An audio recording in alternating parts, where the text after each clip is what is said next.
If I could give one piece of advice to every podcaster, no matter what your audience size is, no matter how many episodes you've published, no matter who your listeners are, it would be this. The difference between a good podcast and a great podcast is storytelling. If you're listening to this right now and you're struggling to find new listeners, if you're constantly feeling burnt out from publishing and promoting new episodes, if you can't figure out what sets your podcast apart, this episode is for you. We're going to talk about what kind of stories connect with listeners, how storytelling builds credibility and trust, and how the most successful podcasters use storytelling to grow their podcast. Hello and welcome to Podcast for Profit. My name is Morgan Franklin. I'm a podcast producer, strategist, and educator. This podcast will help you create and grow a podcast that cuts through the noise of social media and speaks directly to your target audience. If you're ready to create a podcast that will align you with the experts in your industry, position yourself as a trusted leader, and create another source of revenue for your business, you're in the right place.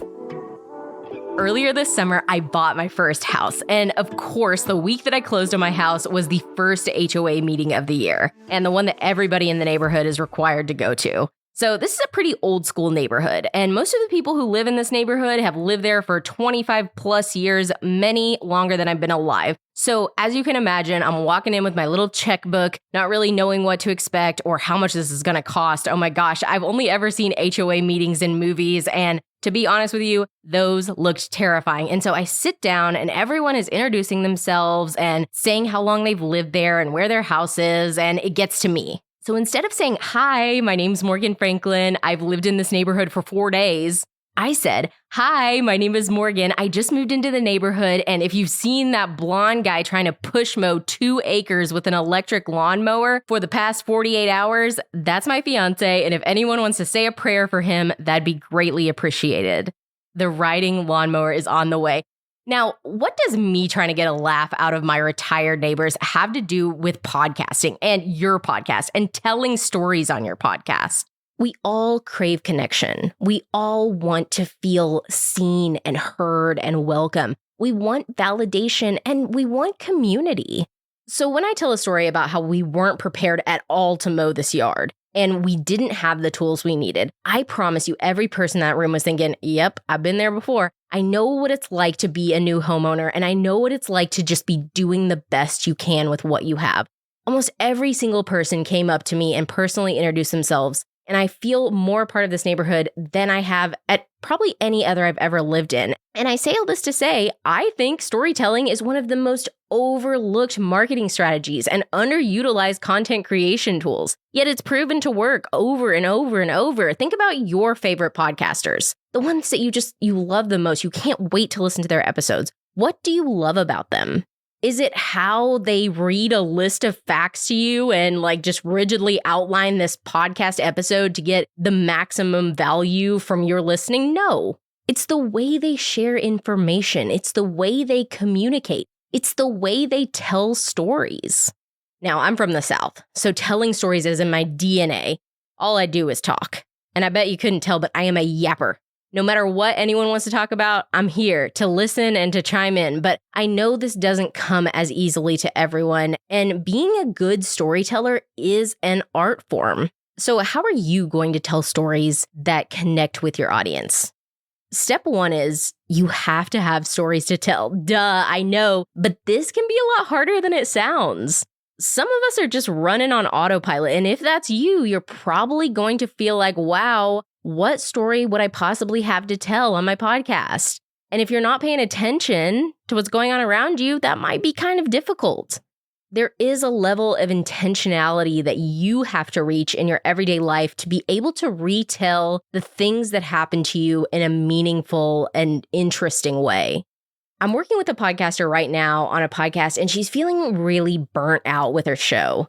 We've all been there. I know I have. I keep asking her if she was her listener, what would she have wanted to learn about? What would she want to know about? What would she want to listen to? Where was she 10 or even 20 years ago? And when you're thinking about stories you want to tell on your podcast, that is an incredible place to start. What are things that have happened to you recently or throughout your life that you wish you'd known or had some kind of foresight on before they happened to you? Those are the stories to tell. When I think about this as it pertains to podcasting and telling stories in podcasting, I remember when I first started in production and I'd hear a guest or a host going into a long tangent or a story, and I would start to shrivel up inside. I was so terrified of every moment of the podcast not being just a value add after value add after value add that I would get really torn up when someone was going on a long tangent or trying to tell a story. And now I love when people tell stories. I love when someone is so in the moment and the conversation enough to share a piece of their life and experience. One caveat is telling irrelevant or self-serving stories. We've all been there, but people want to hear your stories. They do.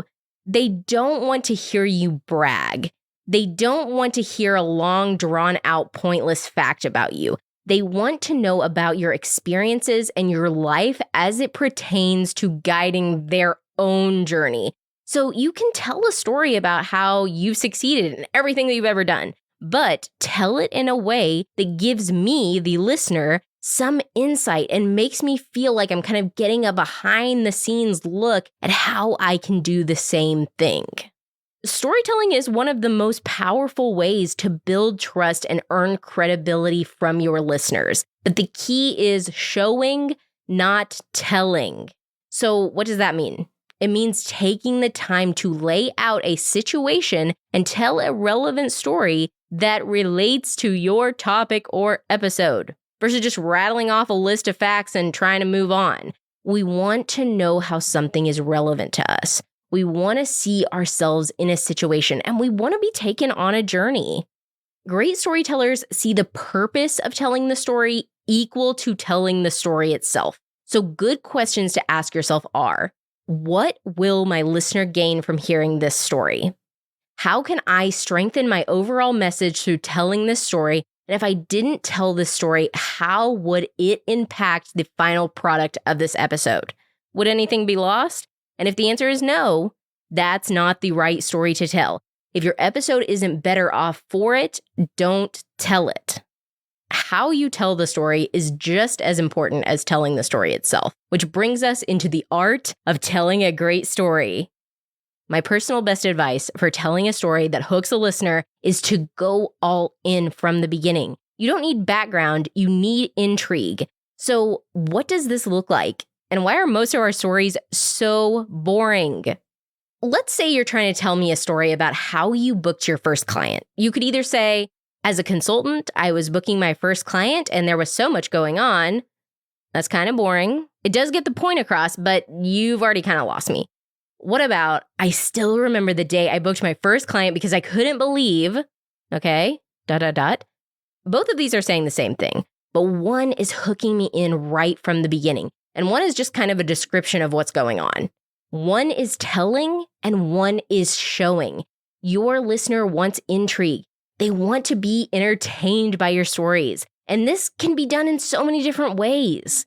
It can be your tone of voice. I can't tell you how many monotone podcasters I want to listen to their podcast, but there is no inflection. They are giving me nothing. It is so hard to stay engaged and interested.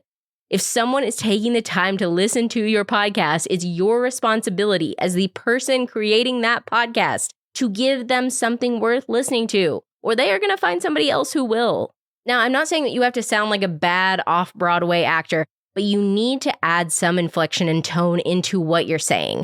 How you say something is more important than what you say. And especially for audio-only podcasts, don't even get me started, this is all you have. So if you're giving me a monotone, boring voice about it could be the coolest thing in the world, but if I'm not interested, I won't care and I won't keep listening.